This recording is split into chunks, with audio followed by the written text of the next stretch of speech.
Hey everyone, we're grateful for your support and hope our podcast has been helpful in both your personal and professional journey. We've added new continuing education webinars to our website. And as you renew your license, head over and check out our available courses. We'll be adding even more in the future, so stay tuned.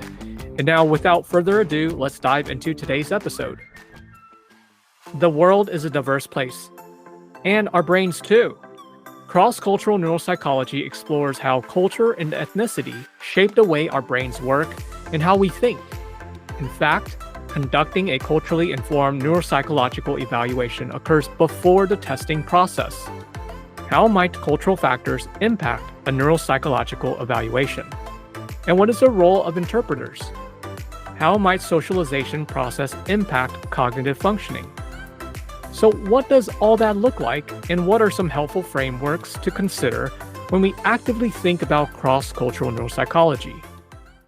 Welcome to People of Color in Psychology, the show that explores mental health topics specific to culture, diversity, and communities of color. I am your host, Jack Zen.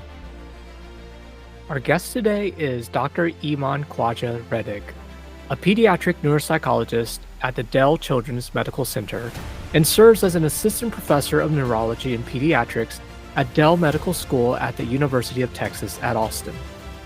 In her role at Dell Children's Medical Center, Dr. Rettig works on the inpatient neurorehabilitation unit, where she conducts inpatient neuropsychological evaluations for pediatric patients with acquired and traumatic brain injuries. Additionally, she developed an outpatient follow-up clinic, enabling her to conduct outpatient neuropsych evaluations for her recently discharged patients to monitor cognitive recovery and to support continuity of care. Dr. Rettig specializes in acquired brain injuries, disorders of consciousness, and neurodevelopmental disorders. Dr. Rettig also has a special interest in conducting psychotherapy interventions in the area of behavior management, parent management training, habit reversal training, and general mood and adjustment disorders. Her areas of research include acquired and traumatic brain injuries, monitoring cognitive recovery, assessing health literacy, and developing neuropsychological measures. More importantly, Dr. Rettig strongly believes in the importance of culturally responsive practice in neuropsychology. As an American Pakistani psychologist, Dr. Rettig will be sharing ways to approach cultural humility with pediatric populations in neuropsychology and discuss a case example using the ECLECTIC model in practice. Dr. Rettig, thank you so much for being with us today.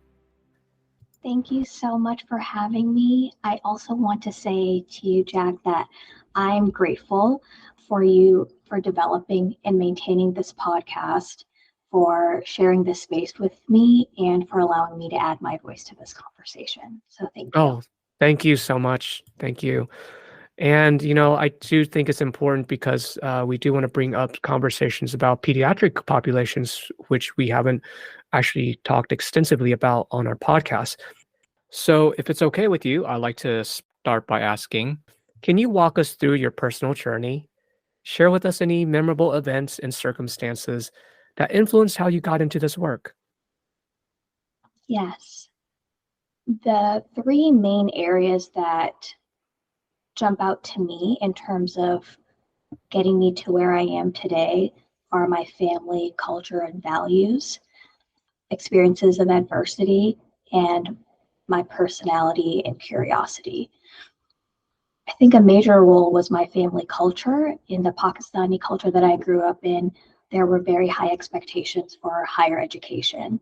And the majority of the people in my family are either physicians, engineers, or in some type of higher education degree. So at a very young age, I knew that it was expected of me to become a physician.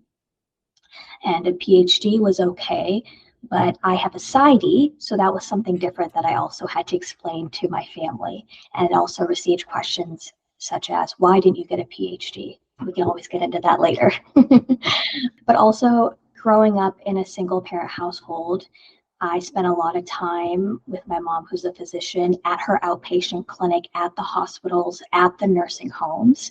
It wasn't the most ideal place for a child to be, but I learned a lot from watching my mom interact with patients and families. I was exposed to different types of providers and their conversations about patient care. And I also saw firsthand how medical issues can impact family systems. I remember specifically being with my mom on the intensive care unit and just seeing how when patients were declining, you would see family members there and just the emotional and psychological impact of that medical condition as well. And that was something that I was drawn to learning more about. In terms of my life experiences in adversity, as I grew older, I was more interested in cognition. I didn't know what cognition was yet, but just understanding how people think, why they think the way they do, how they react, and just wanting to know why people acted in certain ways. And I remember in around 5th grade learning that one of my friends had dyslexia. I was like, that is so curious. What in your brain leads to having difficulty reading or seeing letters and numbers backwards, for example? So that was continuing to push me in the direction of having a better understanding of brain behavior relationships. Now, you mentioned having experienced adversity early on in your life that shaped your path. Can you elaborate more on that? Some adversity that I experienced was bullying, and throughout different educational experiences, but I think something that stood out for me was one of my bigger experiences was around 9/11.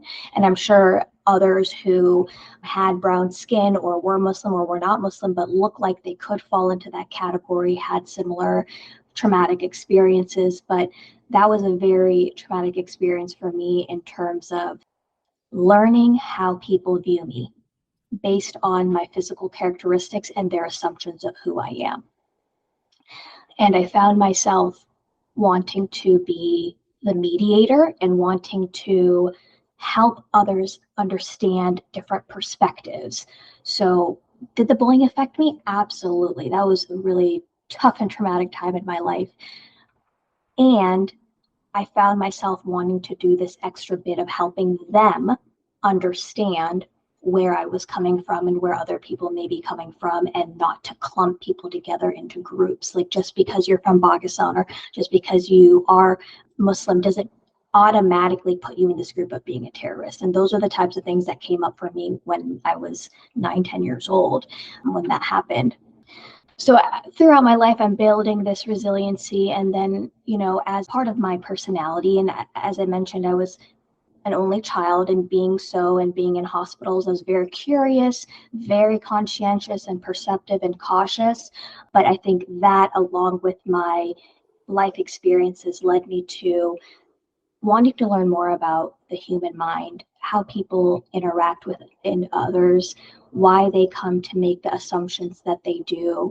And I really felt this pull for advocacy, supporting individuals' health literacy, because I saw that growing up, people not understanding what their healthcare meant, but also this cultural responsibility to practice to healthcare so that we can really understand the person holistically and serve them in the best way possible.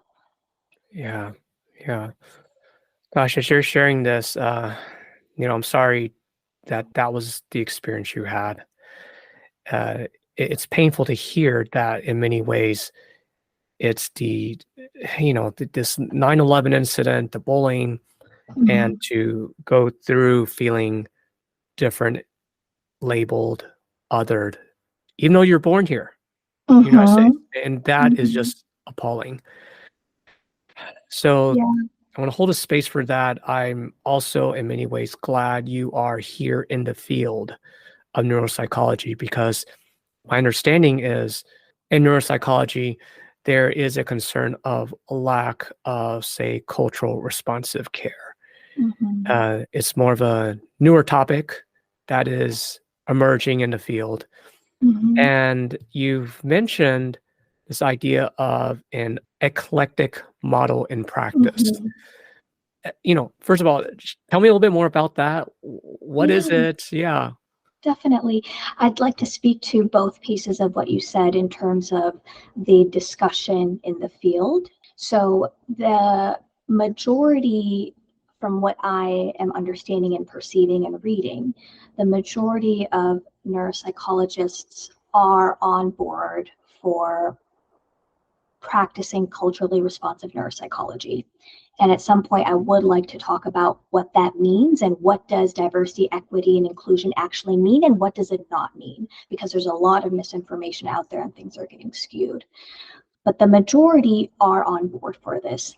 There are some voices who may be understanding things in a different way and feel that they don't want politics to come into our sciences.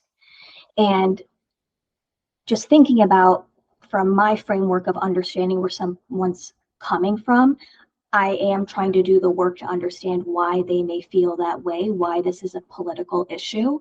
And I understand in some respects it can be.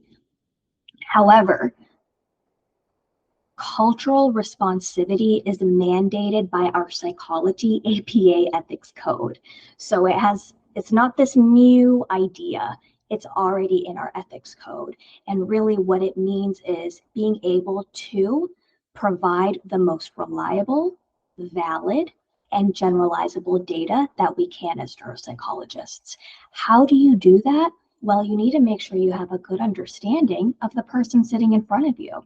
You need to know about their language development, about their belief systems, about how they conceptualize intelligence, which we'll get into with the eclectic model. Because if you don't have a good understanding of that, how are you going to have an accurate assessment? And that's our goal, right? So I think reminding people that the focus is on the accuracy of the healthcare that we can provide and the relevance of it is part of culturally responsive neuropsychology, because we have forgotten that part of our field. Thinking about how neuropsychology was developed, well, majority of the samples were white, middle-aged, college-educated males. That's not what our population looks like. So these are things that we need to take into consideration when we're talking about serving the ever-diversifying population in the United States. So that's kind of a little bit of my soapbox for the first part. But for, as you mentioned, the eclectic model. So there are amazing neuropsychologists all over, but also in the field that are just pushing the boundaries and doing such great work in terms of culturally responsive neuropsychology, social justice advocacy, and are developing frameworks and models of how you can systematically implement this in your training, in your clinical practice, in research, in how you advocate for your families just across the board. So I'm just going to share just a snippet of what that can potentially look like. Yeah, it's important to have that example because I remember doing practicum training and, we were doing neuropsych assessments and it was just, hey, you're just learning the battery, the test. You're also understanding maybe some norms. And when you go through the norms, you see the norms for Black population, or Hispanic population. Oh, wait, where's the Asian population? Or then where's the AMINA population? And then so there's some issues that were just clear and evident. But that's the assessment. But you're saying with the eclectic model, it begins even before the assessment. So yeah. Why don't you walk us through just how do we, systematically incorporate that style of thinking? Absolutely. And I'm so happy that you touched on that. Cultural neuropsychology practice is included and implemented in each part of the evaluation, starting with collecting background information, right? As well as in your clinical interview. It's incorporated into testing, feedback session, etc. So ECLECTIC is an acronym. I love acronyms because they give me a way to organize my thoughts. So ECLECTIC, the E stands for education and literacy. C is culture and acculturation. L, languages spoken. E, economics.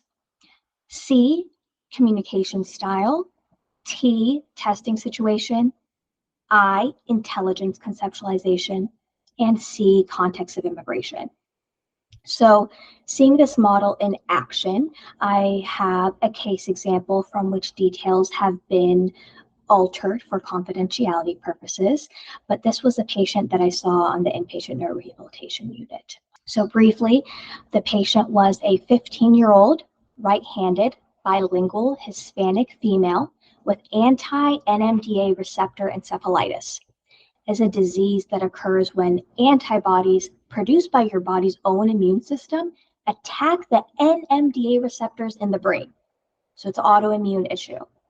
And these NMDA receptors are proteins that actually control the electrical impulses in the brain. Like this is at the cellular and neuronal level.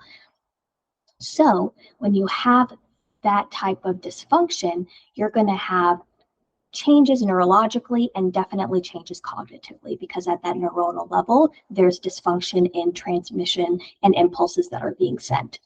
So there are specific areas of the brain and pathways that are at higher risk: frontal subcortical pathways, medullary pontine pathways, and the hippocampi. So broadly thinking about attention, executive skills, memory, learning, even your consciousness, breathing, regulation, etc. So needless to say, the patient was in the pediatric intensive care unit for some time, trying to get medically and neurologically stabilized, also experienced hallucinations, because that's something that we can see, had an associated teratoma. That's what we can see, and that was needed to be surgically removed. So I learned that the patient had bilingual instruction for some time and then received education instruction in English only. That's important when you're thinking about cognitive development, language development, level of bilingualness, and ultimately what tests you're going to use to assess this person and their language abilities. I had bilingual instruction from kindergarten through third grade, and then from fourth grade onward, had English instruction. And since this patient, when they saw me, was in 10th grade, that gives me a good idea of the patient has had a sufficient enough time getting English only instruction in the school setting. Speaking a mix of English and Spanish with friends, she engaged in those typical teenager activities, because that's something I want to know too. How much are they engaging in their heritage culture versus this newer culture, just to have a better idea of what their values are. And for her, she was describing an integrated level of acculturation between both cultures. For languages spoken, it was important for me to learn that the patient had a history of language delays, which can be an issue. So she did not actually start speaking single words in Spanish until around age 3, which is late, and it was then exposed to English at age 4, and then started learning both simultaneously. Something to keep in mind when we're thinking about how the results come out. Economic issues. So the family did have low socioeconomic status and had financial issues. So that's something I wanted to be mindful of in general, but also thinking about recommendations and what they were going to be able to do post-discharge. In terms of communication style, particularly for patient's mother, who was a monolingual Spanish speaker, I made sure that when I worked with an interpreter, that each time I saw the mom, I had the same Spanish interpreter working with me, so that we had continuity of care. That I feel like gave her the opportunity to develop rapport with this interpreter, so that we could talk about, all the general things, but there were some psychological, emotional trauma types of issues that came up that needed to be addressed as well. And I think we were able to get there and have that level of comfort in our discussion, because we had all 3 of us, built that strong rapport together. That's such an important point that we often don't think about, even with the case of using interpreters as a resource. Rarely do we consider, it's important to have the same interpreter, because it's just not the language in itself. It's also the relationship you're building with the interpreter in the family that's involved. Absolutely. And with the patients I see on the inpatient or rehab unit, those families are still in the thick of dealing with medically impacted. I have patients that might be delirious, or as you said in the intro, in a disorder of consciousness. So really having that continuity is important to me. The next section is testing situation. So this kind of refers to the patient's familiarity with our standardized testing environment, and knowing about the patient's educational history, being that she had been in our school system for so much time, she would have had experience with standardized testing. So I was less worried about that. But we did need to get an idea of her level of bilingualism. And that was assessed based on timing of language acquisition, level of immersion in both languages, contextual factors, qualitative observations. I had a pediatric neuropsychology postdoctoral fellow working with me on the case who was bilingual, so she could assess the qualitative aspects of her language in Spanish, and then I could do the same in English. And then we also gave this measure called the Expressive One-Word Picture Vocabulary Test, Spanish Bilingual Edition. And that really just gives us an idea of level of vocabulary. So the patient was presented with a visual stimulus, and she had to name what it is in Spanish and English. She had the opportunity to do both. So based on the results, taking all of that together, the results showed that she had a balanced vocabulary in both languages, but was slightly higher in English, which was important for us to know. And she benefited from having the opportunity to provide answers in Spanish if she couldn't remember the answer in English. So that's something. Oh, yeah. So yeah, that's awesome. Yeah, and that's related to having this expansive vocabulary in both languages, right? So if we're thinking about our patients going back to school, if they're going in a setting where they have the opportunity to use both languages to provide answers, that would be a better comprehensive assessment of their functioning. Overall, the testing proceeded mostly in English with some accommodations, including some of the tests were given in Spanish so we could have a close enough direct comparison between skills, and instructions given in Spanish if there's any confusions, opportunities, of course, for her to provide answers in Spanish. And then the fellow was switching between English and Spanish to really normalize switching between and using both languages. We have 2 more sections left. Bear with me. The next one is intelligence conceptualization as part of the I in eclectic model. So kind of pulling everything together, we needed to consider obviously the cognitive impact of anti-NMDA receptor encephalitis, her current neurological status and acuity, her bilingualism, and other multiculturalism types of diversity variables that were playing into what we're seeing in our data. So, investigating those norms, looking at those standardization samples if they were representative, thinking about the quality of education. So many times we ask, what grade are you in? What services have you had? It really matters the quality of the education. Someone with an 8th grade education in city A compared to somebody with an 8th grade education in city B can look vastly different, versus if you're thinking about someone coming from a different country, so these are also considerations that the eclectic model puts at the forefront of your mind. And then the nuances of language, of course. And then lastly, context of immigration, and the patient's parents were undocumented at the time. So that was something that our team, which is very psychologically and culturally minded, wanted to make sure that we were able to connect them with the resources that we have access to. Wow. Thanks for, walking us through each components of the acronym. It's like you're already, prior to doing the testing, you're already doing this type of evaluation. And it really does, in many ways, as you're describing this, creates a framework as you're going into testing, because even it provides a platform. Well, how do I want to select the instruments? What do the results even mean? So it's so helpful to have this in the front end. I think sometimes, we do clinical interview and we're limited by the battery of tests and we just administer it. So even if they were to do, say, like, Boston naming, and then they blurt out something in Spanish, well, I should probably code for that. Yeah. Yeah. Okay. Well, thank you very much for going through that. And so now I want to shift gears here. Okay. So that is such a great example of using like a cultural informed lens to practicing neuropsychological evaluation. So, in thinking about your career and some of the challenges that you faced so far, and you've already alluded to some of this, which is in your career as a person of color, what were some challenges you faced and overcame? Or overt racism towards me. At times I have not said anything, gotten mad at home, but just kind of took it.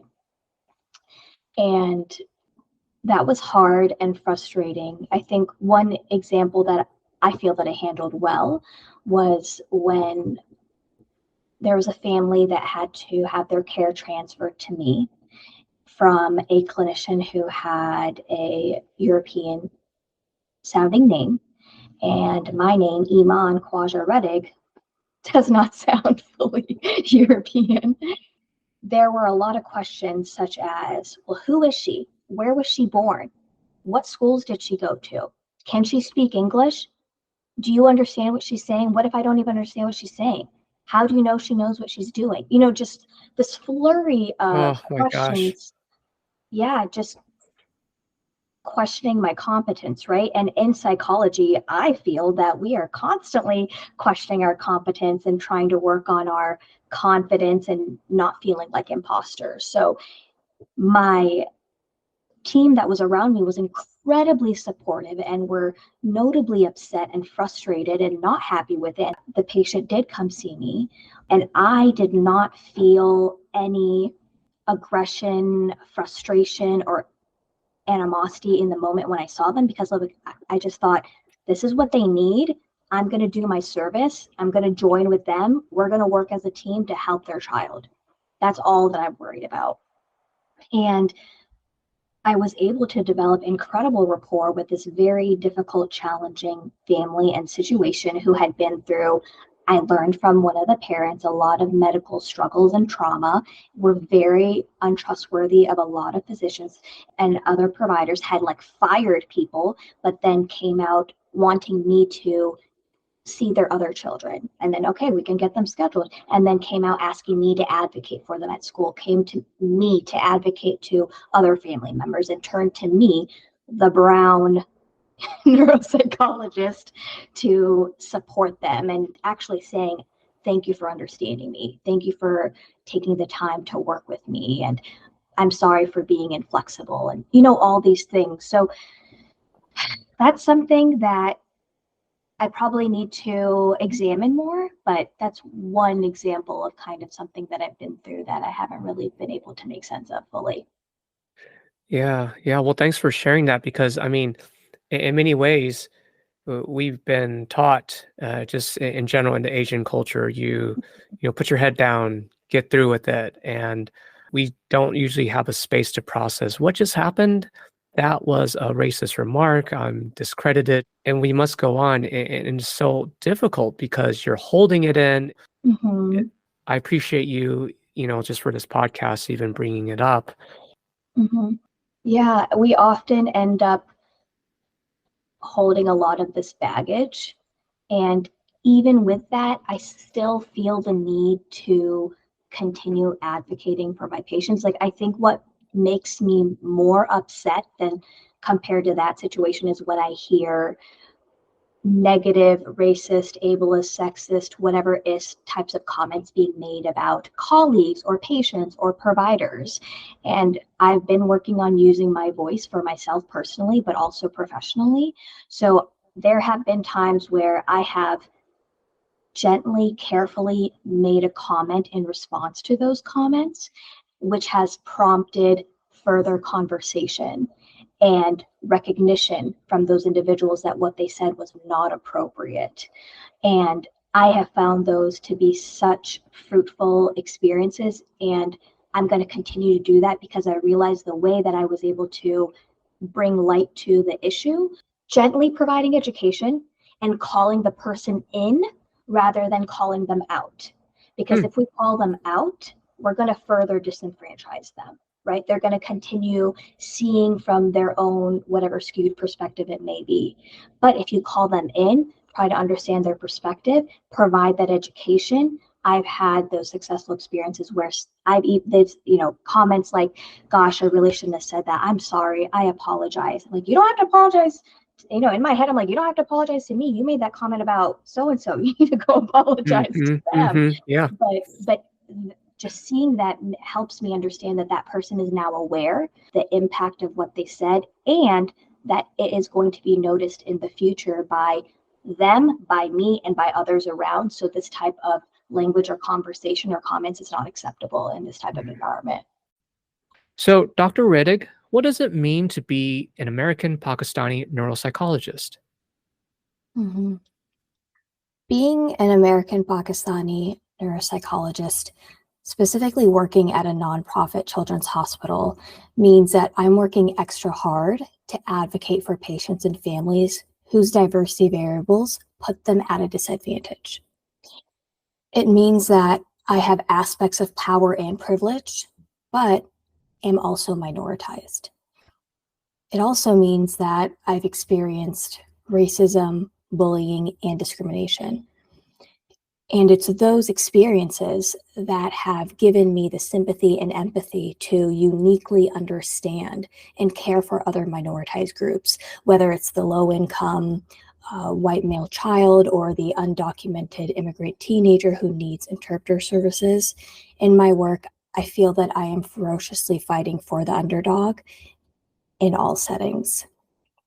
You are trying to help people who have been marginalized and haven't had the services, so you're really fighting for them. Yes.